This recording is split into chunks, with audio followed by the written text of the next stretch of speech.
Hello, hello, hello, everyone. Welcome back to another video. All right, let's check it out. Let's see what we got for you right now. If you think this is some type of spaceship from Europe, nope, you're not. You're not correct. It could be, but you're not correct. Let's see what we got for you right now. We have for you a 143 scale Seat Altea XL.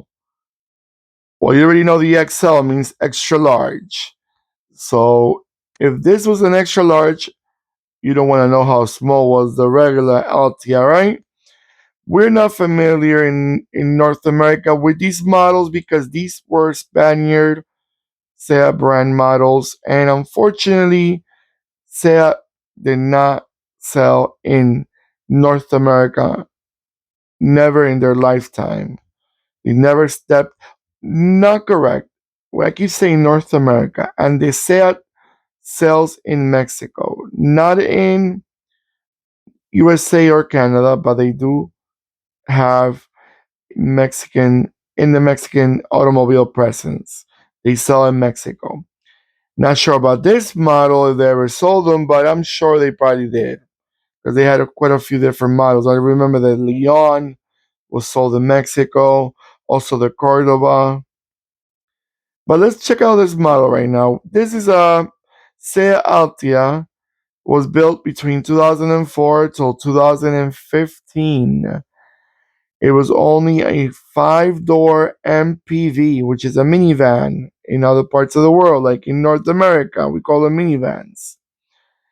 Obviously, its platform is from the Volkswagen platform Group A5, and it had quite a few related models like the Seat Leon, Seat Toledo, which is the base, basically the front, the the the chassis altogether. And other models from Volkswagen and Skoda, and even models from Audi share the base. Engines, you have quite a few different engines. You had a all of these were four cylinders, by the way, four cylinders only. You had a 1.2 and 1.4, 1.4 TSI, 1.6, 1.8 TSI, 2.0.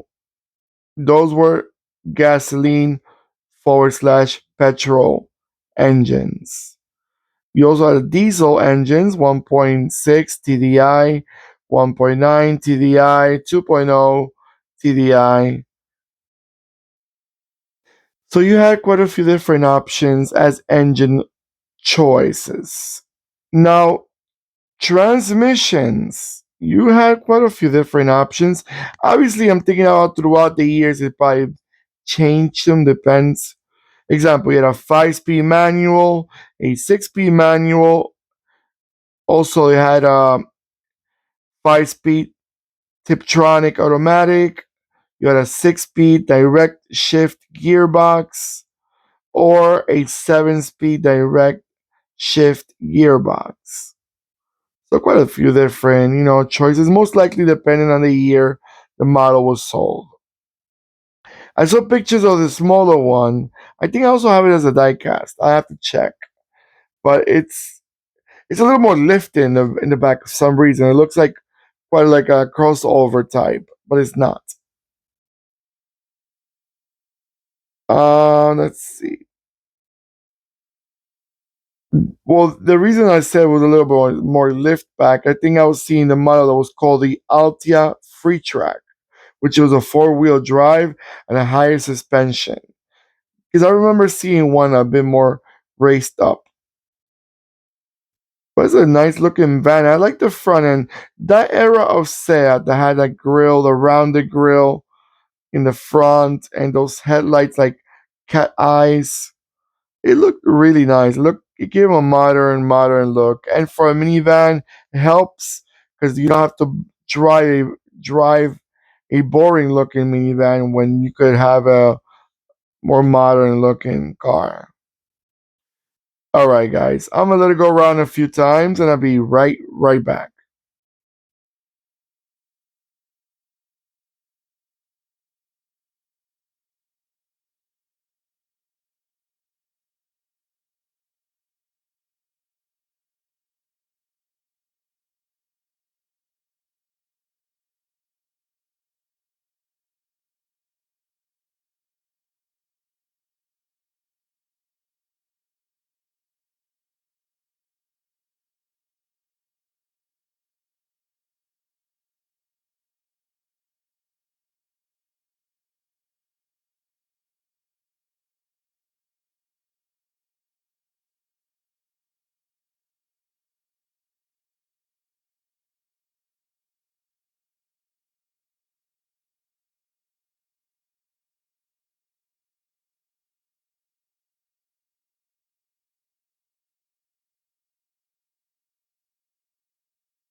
All right, guys.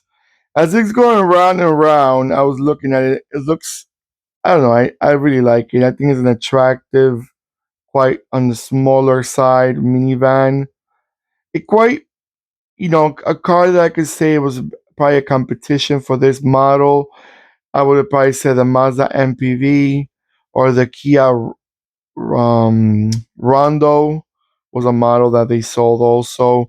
They look quite similar in the shape and the size because it doesn't have the standard minivan doors. It has more like a station wagon type of doors. So cars that had, well, the Mazda MPV had the sliding rear doors, but the Kia Rondo didn't. The Kia Rondo had it like this, like the standard opening back doors. But they both look very nice. Another thing I was looking at, it quite tells you the year of the car already. A lot of diecast they do that. The plate number gives you the year of the car. It says 2006 XL E because it's Spain and it's a European Union type of license plate. But it's okay. It kind of blends normally. I had to look at it twice or three times to notice it because I wasn't really paying attention to the license plate. I was more looking at the shape and the headlights and tail lights and all those things. But the car is very, very attractive for a minivan to me. All right, guys. Don't forget to give me that beautiful thumbs up. Thank you so much for following and commenting below and letting me know what your thoughts about this car. And like my questions of always, do you remember these cars? Were they sold in your country? Do you still see them around?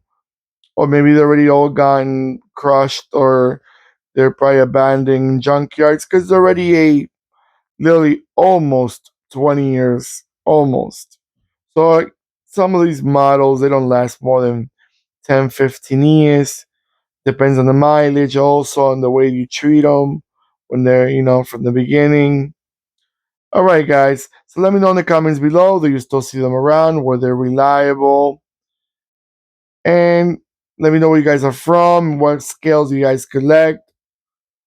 All right, everyone. Stay safe. Don't forget to click and subscribe. And the bell next to the subscribe button will remind you when I'm posting more videos.